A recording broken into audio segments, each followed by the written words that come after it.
Hello and welcome to ESPNcricinfo videocast. This is a show where we get one of our guests and keep picking his brain. It's just a nice little chat about many topics of discussion. And our guest today is Michael Hussey. I'm not going to call him Mr. Cricket because I think that's a bizarre name to give to somebody. But Michael Hussey, the way I see him, top class batsman for Australia and a top class guy as well. So it's brilliant to have Michael Hussey on this edition of ESPNcricinfo videocast.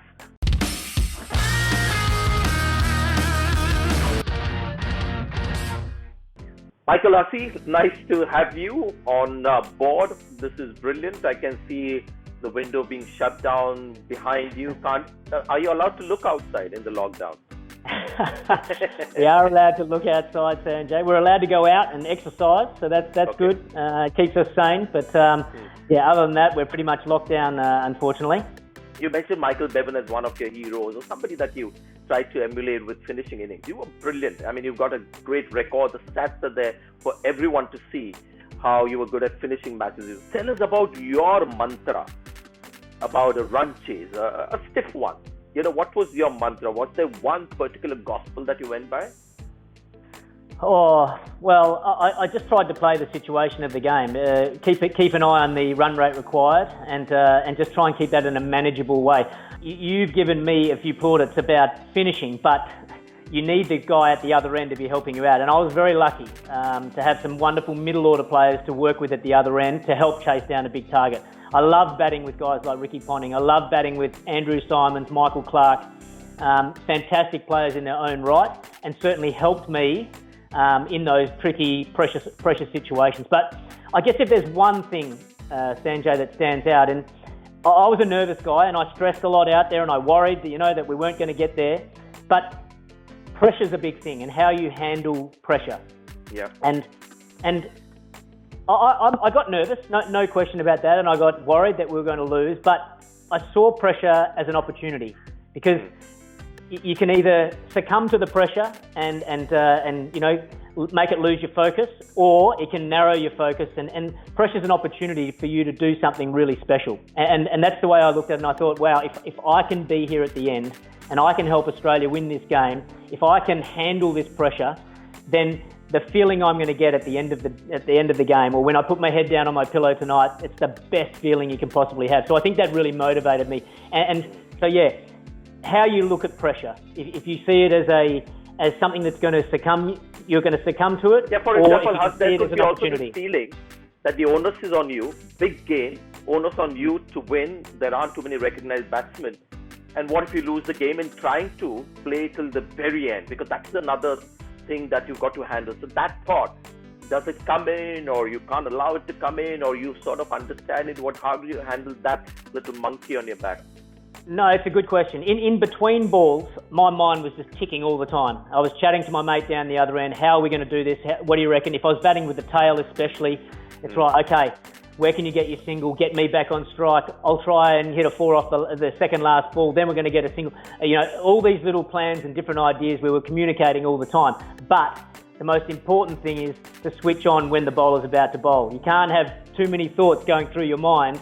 You need to be able to let go of all those and then just focus on that next ball coming down. And I was lucky I had a very set and rigid routine, pre-ball routine for every single delivery that I faced, which helped me switch on and switch off in between deliveries.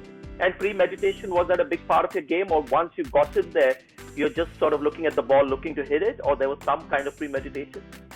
I think I was definitely thinking a lot in between deliveries, but then once the bowler was about to bowl, I wanted to play on instinct. But I would have a couple of areas in my mind. Think, okay, well, if the ball's in this area, or it's in this area, I can try and hit a 4 or a 6, from there. But if not, I'm just going to try and get bat on ball and run really hard between the wickets. That was my basic sort of plan. Yeah, because I'm talking about one of the great chasers before your time, and I played with him played against him right towards the end of his career, was Javed Miandad, who in that time was one of the great chasers, excellent between the wickets. He was one of the first guys who would wear full spikes on his shoes, that time it was so rare because he wanted to run hard between wickets. And his theory was, that if you needed 12 or 13 runs in over, in that time it was a big deal to get 11 runs in over 12. he said that I would make my life easier by thinking I'm just going to get 8 runs and over. Because there's going to be that inevitable wide ball or a no ball or a misfield because the fielding team is under pressure as well. Was that something that was part of your thinking too? I tried not to. I tried not to let it get to 12 or 13 at that stage. But that's where I probably learnt a lot off MS Dhoni. He was incredible. His big thing was he who panics last wins the game. So he would keep his cool and keep it longer because there's pressure on the bowlers as well. If you're out in the middle and the bowlers knew while Dhoni's there or while Michael Bevan's there, then Australia or India or CSK are still a chance to win the game. So the pressure builds to the bowlers as well. And that's when, as Javed rightly says, that's when the wides come and the no ball or a loose delivery that you can get away for 4. And it's just amazing. If you can keep your cool for as long as possible, longer than the opposition, then quite often you come out on top. You just helped my cause because that is where I was actually going to go. Because not only were you a great finisher, you worked closely with one of the greatest finishers of all time. And when I think about Dhoni and his finishing act, the one that comes to my mind is when he was in the West Indies against Sri Lanka. I don't know whether you remember this game. I think it was, if my memory serves me right, 17 runs in the last 2 overs. And because the best bowler of the side was bowling the penultimate over, he just got 3 runs from that over. And left himself to get 14 of the weaker bowler who was bowling the final over. Captain does that, bowls the second last over, he bowls it through the best bowler. And I'm thinking, that's just ridiculous to leave yourself 14 and happily taking 3 in the earlier over. Help us now get into Dhoni's head and how does he think like that and how does he eventually manage it? Well, this is why, in my mind, he's the best finisher of all time. And that's maybe a little bit controversial because there have been some great finishers over time. But because he had the mental capability to know what the opposition were trying to do, stay cool and calm in that highly pressurised situation, cooler than the opposition. He made the opposition captain blink first by bowling the better bowler in the second last over.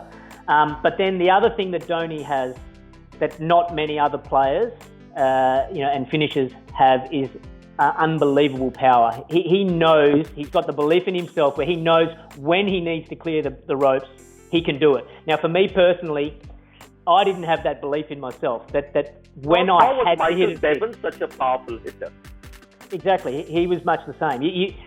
And Dhoni, that's why he was so good. He had the mental capability, the coolness under pressure, but he had that power as well, that he knew he could find a 6 when he needed it. And yeah, he just did it so consistently. I think his confidence grew in his method and the way he went about it. And so in my mind, he's the best.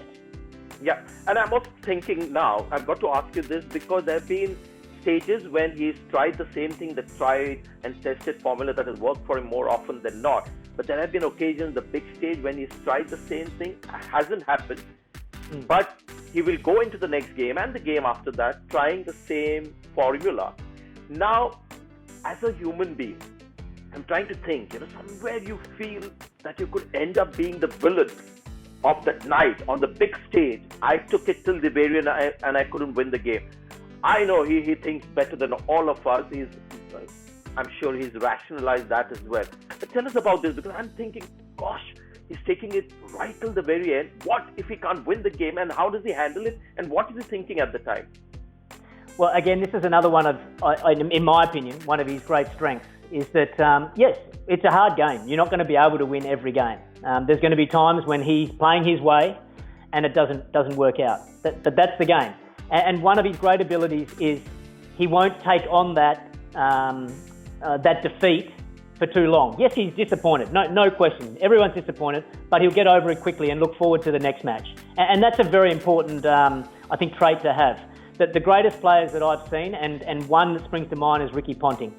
Whether he was going well or he was going poorly, he was just this consistent character. The little ups, little downs. He wasn't like a yo-yo, going up and down in emotion all the time. He stayed just level the whole time, and I think that's a great trait for a trait that I noticed in great players. Yeah, it's right about him not getting too, and in fact it's something that I've always felt, that he's such a great champion and wins so much because he doesn't really fret too much about losing.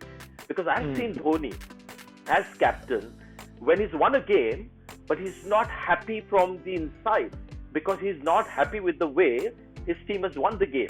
And so they should have won it a lot more easy. So this is a guy who keeps saying in post-match interviews about the process. He uses the word a lot, and he genuinely believes that. So sometimes the process has been good and his team is lost, so he's not that fast. But sometimes you can visibly see that he's not happy because the process wasn't right. So, that tells you it's almost spiritual when you look at Dhoni in the way he competes as a sportsman at this level, the kind of pressure that you're talking about. But then that's been built over a long period of time. Like he knows CSK inside and out. He knows his team inside and out, and that's taken time to develop and evolve, over the years. So he knows when the team is on their game and executing well, and sometimes the result can go your way, it cannot. Another player from the opposition, you've got an AB de Villiers or a Virat Kohli or Kyron Pollard, they have a day out and you get beaten. But he knows that if we keep doing these things right, then the results eventually will turn. But on the flip side of that, sometimes our team, maybe has just stepped away from those basics that we do really, really well and that are important to our victory. We still might win the game, but that's where he'll be very disappointed, and he'll certainly let the team know about it in no uncertain terms, even if we've won the game. So you're right, he's very much process driven. And that's what probably one of the reasons why he's been such a great captain. You talked to Hussey about the power that he has and the faith that he has, but clearly that happens to every cricketer. The power wanes and your skills wane, and there have been occasions when bowlers have found a way to keep him quiet. They don't bowl it where he likes it, like that ball that won India the World Cup in 2011. Will he be able to then change his mindset, because now the onus he takes on himself that I'm the one who's going to do it? Or is he then able to sort of see that there is another guy, somebody like, say, Hardik Pandya or somebody there who can do it for me, and might as well let him have a crack at it? Do you see him changing that way? Possibly, yeah. One thing I know about MS, he's very self-aware. He knows where his game is at, and he knows he's very aware of what the future looks like as well. He's a very perceptive guy. So he'll know if his game's a little bit off, but he'll know when he's really on as well, and when he can, take the... And sometimes we'll see that. Sometimes he'll drop himself down the order a little bit. Other times he'll promote himself out of nowhere, and you'll think, whoa, Dhoni's come in. What's happening here? So he'll read the situation of the game. He'll read his own body. He'll read his own game very, very well. So I anticipate that he will know when it's time to pass that finishing baton on to someone. He'll identify someone. He'll know that they're ready to do the job properly, and then he'll be willing to pass it on. But until then, I'm not sure. It'll be interesting to see what the future holds. Yep, because I remember him telling me once in a function about training, and he's working on his body and stuff like that. And he said, I'll continue playing as long as I can outrun the youngest member and the quickest runner in the side. And there was this thing that they did in England or somewhere. I think Hardik Pandya and maybe Jadeja, one of the fastest runners, and he was right up there, keeping up with them. So I think that is the standard that he set for himself. Right, moving on from Dhoni to CSK. Amazing IPL team. My favorite for the first 8 to 9 years. Now Mumbai Indians challenging them, so I'm a little divided as to which is the strongest team currently. But a team that makes the playoffs every time they play in the IPL is an incredible achievement in a format that is such a high risk sort of approach format for a team to be so consistent. In a nutshell. Yeah, it's an amazing franchise to be a part of, I must admit. And I guess in a nutshell, it starts right at the top. So I feel as though we've got very, very supportive owners. They give ownership to Stephen Fleming, the coach, and MS Dhoni, the captain, to run the team how they want to run it. They give them a lot of trust, I guess, to use their expertise to run the team. I also believe that Dhoni and Stephen Fleming have a wonderful working relationship as well, which I think is very important. Stephen as well is a bit like John Buchanan, you would think, man management-wise, because he seems like a very intelligent guy, but laid back. I've worked with him a little bit in commentary. He seems like a very intelligent person. Very much so, Sanjay. He's a very calm, relaxed guy, good thinker about the game, very good communicator. He communicates with the owners extremely well, but communicates to the players extremely well. Great relationship with Dhoni, challenges Dhoni on a few things as well. And I think Dhoni enjoys the conversation with Stephen as well. So I think they work well together. The other piece of the puzzle, in my opinion, is captaincy. I think captaincy in T20 cricket is really maybe underrated. And you think of the very good teams, and you think of CSK have had a wonderfully instinctive captain in MSD for a long period of time. You talk about Mumbai Indians. Rohit Sharma, I think, is a fantastic T20 captain as well. So I think captaincy plays a big part in T20 cricket.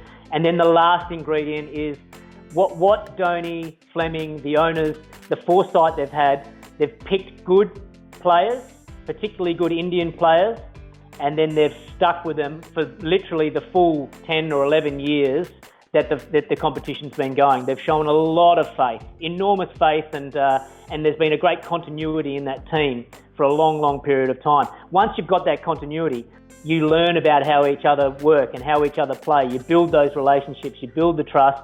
That continuity, I believe, is so important, and it takes time to build that. CSK's greatness is that it's not a team that's packed with 100 game changers. It's about Dhoni just getting them to become a winning unit, which is brilliant.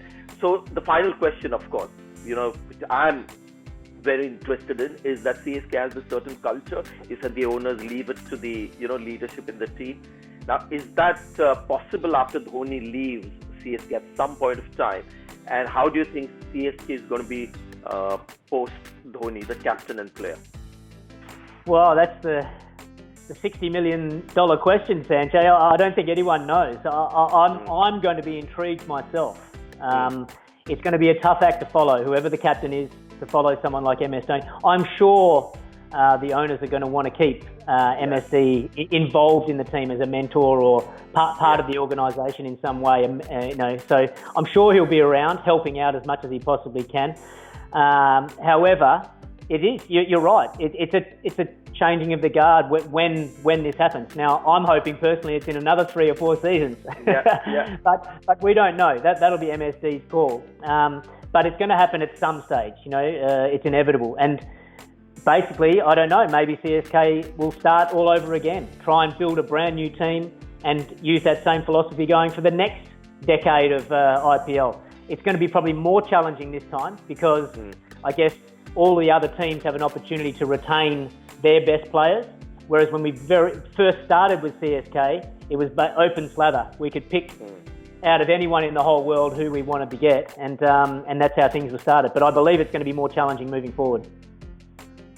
This has been fascinating. Really enjoyed. We'll let you go now. It's been a long chat. Thank you so much, Michael Edward Killian Hussey. Thank you so much. Brilliant. It was just thank you for your time. Loved it. No worries, Sanjay. Thanks very much for having me. Thanks.